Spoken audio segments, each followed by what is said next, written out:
Bonjour Mathieu Noël. Aujourd'hui, vous nous parlez de ce scandale qui couvre chez Amazon. Je ne sais pas si vous nous parlez de ça parce que vous aussi, vous avez changé de sujet au dernier moment. C'est un joyeux bordel ce matin.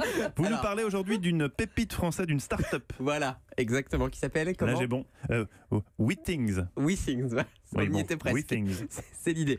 Non, alors pourquoi je vous parle de WeThings? Parce que WeThings aujourd'hui, il lance cette montre connectée qui n'a pas du tout l'air d'une montre connectée, comme vous le voyez, parce qu'elle a de vraies aiguilles. On dirait une Swatch, on peut dire la marque. Hein. Voilà, elle a de vraies aiguilles, sauf qu'en fait dedans il y a un petit écran, elle permet de mesurer votre rythme cardiaque, votre VO2 max. Vous savez que je n'aime pas ça, Grégoire. Je suis hypochondriaque. C'est fait pour les gens qui font du sport, donc peut-être pas vous, effectivement. C'est peut-être pas moi.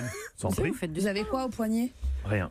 Ah, vous l'avez pas aujourd'hui? Vous l'avez Non, je oublié? l'ai pas aujourd'hui. Ah bah d'abord, bon. Alors qu'est-ce qu'elle a de particulier cette montre? Non, alors la montre, c'est l'actualité qui fait qu'on parle de cette marque aujourd'hui. Et pourquoi est-ce qu'on en parle? Parce que WeThings, c'est une start-up française qui a une histoire un peu particulière. En fait, c'est la première marque qui a créé une balance connectée. C'était en 2008. WeThings, c'est un pionnier français et même un pionnier mondial des objets connectés pour la santé. Ils ont progressé.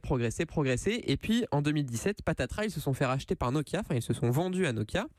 Sauf que la greffe n'a pas du tout prise. Du coup, c'est le fondateur de WeThings qui a fini par re-racheter son entreprise qu'il avait vendue un an plus tôt. Voilà, il l'a racheté en juin 2018, là, il y a quelques mois. Et donc, il relance aujourd'hui la marque WeThings. Et ça, et c'est assez symptomatique des difficultés des startups françaises, ça, Grégoire. C'est bien, ouais, c'est exactement ça. Hein. Vous lisez bien ce qu'il y a écrit. Exactement, c'est votre relance. J'improvise un peu ce matin. Hein.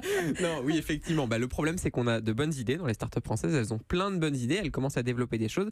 Et après, elles ont du mal à grandir. Du coup, soit elles vont se vendre, soit ça ne va pas marcher du tout et elles vont s'arrêter. Alors, pour éviter ça, il y a des initiatives qui se sont lancées. Il y a évidemment la French Tech, qui est la bannière française qui regroupe toutes les entreprises du monde des nouvelles technologies.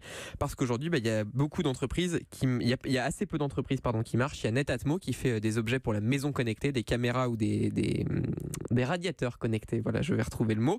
Et puis il y a Parrot qui fait des drones mais qui est en difficulté. Donc voilà, c'est le retour un petit peu de certaines entreprises qui ont une vie compliquée. Et elle est bien cette montre? Écoutez, oui, elle est très bien. Alors moi je la teste depuis pas très longtemps, depuis 24 heures. Petit mais l'avantage effectivement, c'est qu'elle a une vraie look de montre normale avec des aiguilles et un vrai bracelet.